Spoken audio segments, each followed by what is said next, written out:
नमस्कार मंडळी, नवीन एका ब्लॉगमध्ये तुमच्या सर्वांचं खूप खूप स्वागत आहे। तर आज आम्ही अशा ठिकाणी निघालो आहे जे पुण्यातलं पावभाजीसाठी खूप फेमस असं ठिकाण आहे आणि इन्स्टावर सुद्धा मी याच्या बऱ्याच रील्स पाहिल्या होत्या।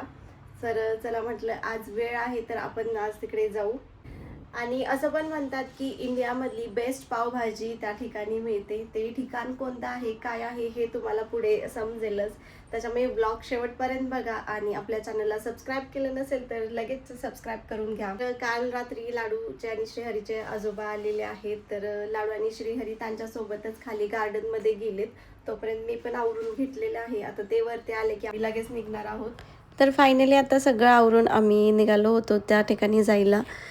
जसं की मी तुम्हाला आधी पण सांगितले, पुण्यातली बेस्ट पावभाजी तिथे भेटते आणि असं पण म्हणतात की आपल्या इंडियामधली टॉप 10मध्ये हे पावभाजी येते। तर तीच ट्राय करायसाठी आम्ही फर्स्ट टाईमच तिकडे निघालो आहे। आजोबा आले म्हटल्यावर लाडू आणि श्रीहरी तर खूपच जास्त खुश होते आणि गाडीतून जाताना दोघांना पण आजोबांसोबत पुढच्या सीटवर बसायचे होते। घरी असं आजी आजोबा आले की हे दोघे त्यांच्या पाठीमागेच असतात। आजकाल बाहेर इतकं ऊन आहे की कुठे जायचं म्हटलं तरी नकोच वाटतं आणि त्यात हे पुण्यातलं ट्रॅफिक। आज आम्हाला जाताना इतकं ट्रॅफिक लागलं की तिथे पोचायला जवळजवळ आम्हाला 1 तास लागला। तर आज आम्ही आलो होतो पुण्यातील बेस्ट पावभाजी ट्राय करायला क्रीम क्रेवर हॉटेलमध्ये, जे की बन गार्डनमध्ये आहे।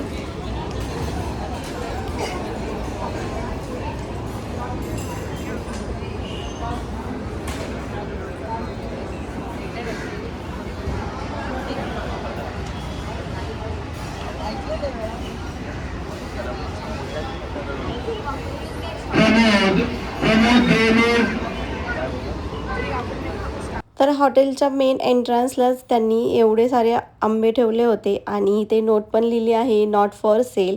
म्हणजे हे सगळे आंबे हे इथं एक स्पेशल डिश मिळते त्यासाठी हे यूज करतात। हॉटेलमध्ये एंट्री करताच आतमध्ये भरपूर अशी गर्दी होती। हे खूप फेमस आहे त्याच्यामुळेच कदाचित ही गर्दी असावी।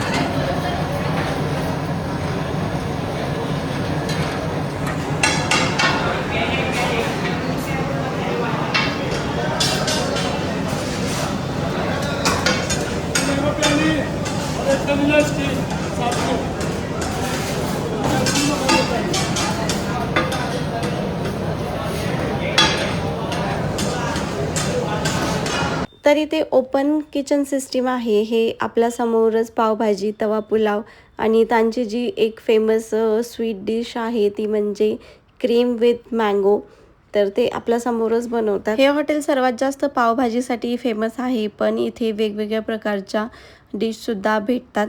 तर आम्ही आमची पावभाजीची ऑर्डर दिली होती आणि इथे पावभाजीचाच वेट करत बसलो होतो। तर यांनी सुरुवातीला ही काकडी, कांदा आणि लिंबूची प्लेट आणून ठेवली। श्रीहरीला काकडी खायला खूप आवडते, मग ती आल्या आल्या तो घेऊन ती खात बसला। इथला ॲम्बियन्स खूप छान आहे, प्रॉपर लाईट्स आहेत, रिलॅक्स्ड ॲटमॉस्फिअर आहे आणि खूप छान असं इथे डेकोरसुद्धा केलेलं आहे आणि इथली सर्विससुद्धा खूप छान आहे। लाडू आणि श्रीहरी पावभाजी खात नाही म्हणून त्यांच्यासाठी इथे आम्ही पराठा मागवला होता। त्यांनाच मेन्शन केलं होतं की लहान मुलांसाठी हवा आहे, तर त्यांनी विदाऊट स्पायसेस वगैरे हा बनवला होता। तर इथं पराठ्याची ऑर्डर आमची सर्वात आधी आली होती आणि पराठ्याची साईज तुम्ही पाहू शकता, खूप मोठी होती आणि एकदम असा आलू पराठा घेतला होता, त्याच्यामुळे स्टफिंग वगैरे खूप छान होतं, भरभरून स्टफ केला होता पराठा। त्यानंतर आमची ऑर्डरसुद्धा आली होती आणि हा आहे मँगो विथ क्रीम, इथली फेमस डिश आहे ही। त्यानंतर इथे पावभाजी आणि मसाला पावसुद्धा मागवले होते आम्ही टेस्टसाठी। मी तर फर्स्ट टाईमच हे मसाला पाव ट्राय करणार होते, बघूनच हे खूप स्पायसी वाटत होते। पावभाजीचं टेक्स्चर आणि टेस्टला तर पावभाजी एकदमच अप्रतिम होती। मसाला पाव थोडासा मला इथे स्पायसी वाटला, बाकी हे मँगो विथ क्रीम होतं तर हे तर एक अगदी अप्रतिमच होतं. मुलांनासुद्धा आवडलं आणि आम्हा सर्वांना पण हे खूप आवडलं. फूडची क्वालिटी एक नंबरच होती. तुम्हाला पण असा बेस्ट फूड ट्राय करायचा असेल तर तुम्ही पण या ठिकाणी येऊन एकदा हे ट्राय करू शकता. फूड क्वालिटी एकदम बेस्ट आहे, पण या सगळ्या डिशच्या ज्या प्राईज आहेत त्या थोड्याशा जास्त आहेत. मस्त अशी पावभाजी एन्जॉय करून आम्ही परत आता शिवाजीनगरकडे निघालो होतो, कारण पप्पांना परत नगरला जायचे होते. तर त्यांना आम्ही तिथे ड्रॉप करणार होतो आणि परत घरी जाणार होतो. आजोबा आता परत जाणार म्हणून लाडू आणि श्रीहरी थोडेसे नाराज झाले होते, थोडेसे इमोशनल पण झाले होते, पण काय करणार, आता काम आहे म्हटल्यावर हे जावंच लागतं. पप्पांना शिवाजीनगरला ड्रॉप केले आणि आम्ही परत घरी जायला निघालो. तर वाटेत जाताना लाडूला बलून पाहिजे होता, तर रोड साईडला आम्हाला एका ठिकाणी हा बलून भेटला. तो तिच्यासाठी घेतला आणि परत आम्ही घरी जायला निघालो. आजोबा परत गेले म्हणून या दोघांचा मूड थोडासा ऑफ झाला होता, पण बलून घेतल्यानंतर हे दोघे पण थोडेसे खुश झाले. लहान मुलांना त्यांचे इमोशन्स कंट्रोल करता येत नाहीत आणि त्यांना काय होतंय हे पण समजत नसतं. तर फायनली आम्ही घरी पोहोचलो आणि हे दोघे आपापला बलून हातात घेऊन एकदम मस्त चालत निघाले होते.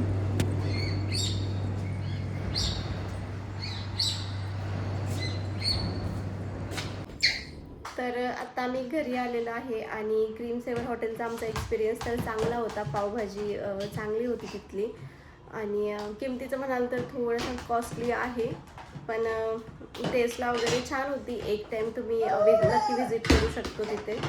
आणि श्रीहरी थोडा वेळ आता आणि लाडू बसले खेळत इथे.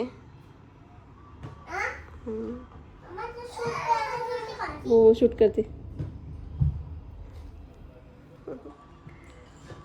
मला तर आम्ही पावभाजी घेतली होती, मुलांसाठी पराठा घेतला होता आणि त्यांचं सगळ्यात फेमस आहे ते मँगो विथ क्रीम आणि ते खूप छान वाटलं मला.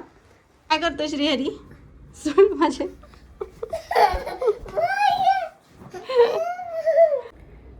तर तिथे मसाला पाव सुद्धा स्पेशल भेटतो, पण तो थोडासा मला स्पायसी वाटला, कारण मला जास्त स्पायसी फूड आवडत नाही. पण ज्या लोकांना स्पायसी फूड आवडतं त्या लोकांसाठी तो बेस्ट ऑप्शन आहे, ते तुम्ही म्हणजे घेऊ शकता. आणि ओव्हरऑल एक्सपिरियन्स चांगला होता, टाईम जाण्यासारखा आहे. तुम्ही ब्लॉग पाहिलाच असेल तर तुम्हाला आजचा व्लॉग कसा वाटला कमेंटमध्ये नक्की सांगा आणि व्हिडिओ आवडला असेल तर लाईक, शेअर आणि सबस्क्राईब करायला विसरू नका. भेटू पुढच्या ब्लॉगमध्ये. तोपर्यंत बाय.